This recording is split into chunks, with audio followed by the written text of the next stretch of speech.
अस्सलामुअलैकुम प्यारे बच्चों। आज हम क्लास 9th का जो चैप्टर शुरू करने जा रहे हैं वो है वर्क एंड एनर्जी।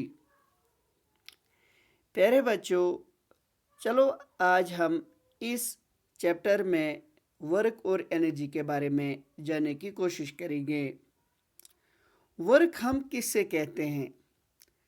प्यारे बच्चों, अगर आपको पता होगा, वर्क बराबर होता है force applied force applied into displacement. यानी इसका मतलब ये होता है कि अगर हम किसी बॉडी पे फोर्स अप्लाई करते हैं तो अगर वो बॉडी डिस्प्लेस हो जाती है, अपनी जगह से हिल जाती है, तो अपनी पोजीशन को चेंज करती है, तो हम कहते हैं कि यहाँ पे वर्क डन हुआ है। प्यारे बच्चों, चलिए आज हम देखते हैं कि वर्क किसके बराबर होता है और इसके एसआई यूनिट्स क्या है। जैसे कि मैंने आपको अभी कहा कि वर्क जो है, वर्क की जो फार्मूला है वो है फोर्स इनटू डिस्प्लेसमेंट, और जो वर्क के एसआई यूनिट्स है वो है जूल और न्यूटन मीटर। अब सवाल है कि ये न्यूटन मीटर कहाँ से आ गया? प्यारे बच्चों, अगर आपको पता होगा कि जो हम अभी डिस्कस कर रहे थे, वर्क बराबर होता है फोर्स इनटू डिस्प्लेसमेंट। जो ये फोर्स है, फोर्स का यूनिट होता है ऐसा यूनिट न्यूटन, और डिस्प्लेसमेंट का होता है मीटर। यही बन जाता है न्यूटन मीटर। प्यारे बच्चों, अगर आपको वहाँ पे जूल नहीं दिया होगा तो आपको वहाँ पे लिखना है न्यूटन मीटर। अगर न्यूटन मीटर नहीं होगा तो वहाँ पे जूल होगा। चलिए हम इसके बारे में कुछ और भी सीखने की कोशिश करेंगे। यहाँ पे ये लिखा है कि वर्क जो होता है, वर्क डन में बी पॉजिटिव, इट में बी नेगेटिव, और इट में बी ज़ीरो। ये ज़ीरो भी हो सकता है। चलिए आज हम इसके बारे में थोड़ा सा बात करते हैं। यहाँ पे अगर आपको पता होगा, जो वर्क है, वर्क बराबर होता है force into displacement cos theta. प्यारे बच्चों, अगर आपको पता होगा, कॉस ऑफ 90 डिग्री जो होता है, अगर थीटा का वैल्यू 90 डिग्री होगा, यानी कॉस ऑफ 90 डिग्री, ये बराबर होता है ज़ीरो के। और अगर थीटा का वैल्यू होगा 0 डिग्री, ये होता है बराबर 1 के। अगर इसका वैल्यू होगा, थीटा का वैल्यू होगा 180 डिग्री, तो ये बराबर होता है -1 के। चलिए आज हम इसको समझने की कोशिश करेंगे। प्यारे बच्चों, अगर फोर्स और डिस्प्लेसमेंट के बीच में एंगल है 90 डिग्री का, तो उस वक़्त हम ये कहते हैं कि यहाँ पे वर्क डन जो है वो है ज़ीरो के बराबर।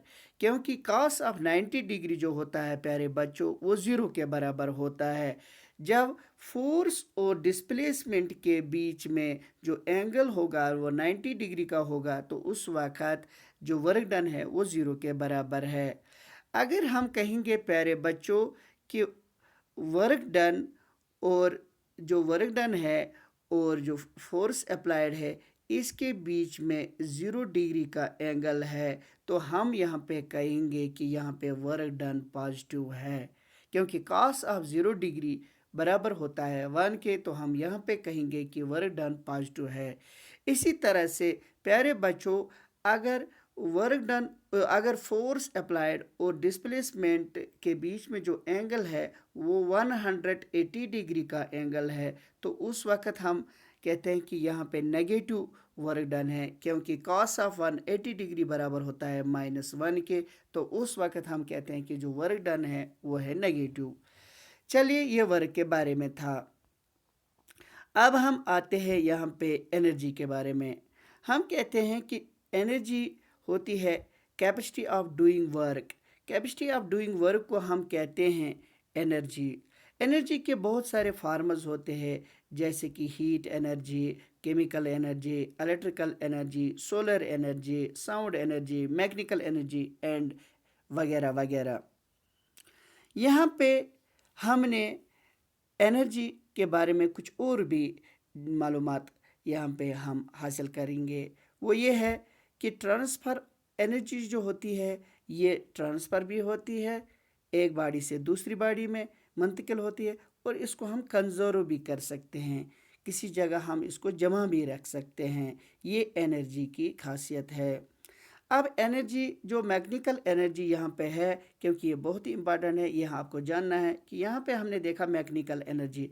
मैकेनिकल एनर्जी के फर्दर दो टाइप्स है, एक को हम काइनेटिक एनर्जी कहते हैं और दूसरे को हम पोटेंशियल एनर्जी कहते हैं।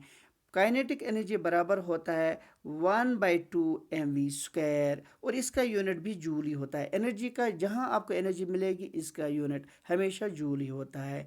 पोटेंशियल एनर्जी बराबर होती है 1/2 mgh, ये 1/2 mgh के बराबर होती है, और इसके यूनिट्स भी जूल ही होते हैं। अब यहाँ पे प्यारे बच्चों, कभी कभार आपसे ये भी पूछा जाता है पावर के बारे में। पावर होता क्या है? ये होता है rate of energy consumption. Rate of energy consumption को ही हम पावर कहते हैं प्यारे बच्चों, या rate of doing work. Rate of doing work ये पावर के बराबर होता है। और पावर क्या है असल में प्यारे बच्चों? पावर होता है work done per unit time, यानी कितना काम कितने टाइम में होता है उसको हम पावर कहते हैं। और पावर का जो यूनिट है प्यारे बच्चों वो होता है वाट।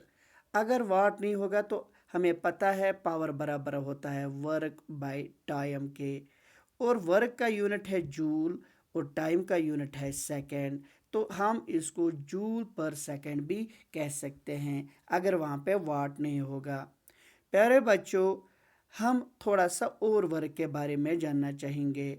वर्क क्या होता है? For doing work energy is required. Work करने के लिए हमें एनर्जी चाहिए। इन एनिमल्स में क्या होता है? Energy is supplied for food they eat. जो एनिमल्स में जो एनर्जी आती है वो आती है गुज़ा से जो वो खाते हैं। लेकिन जो मशीन्स होते हैं वो तो फूड नहीं खाते, उनमें जो एनर्जी होती है वो फ्यूल से आती है, उनका फूड फ्यूल होता है। तो आपको यहाँ तक समझ में आया होगा। होप कि आपने आज जो ये कंसेप्ट वर्क और एनर्जी का है ये आपने समझा होगा। शुक्रिया।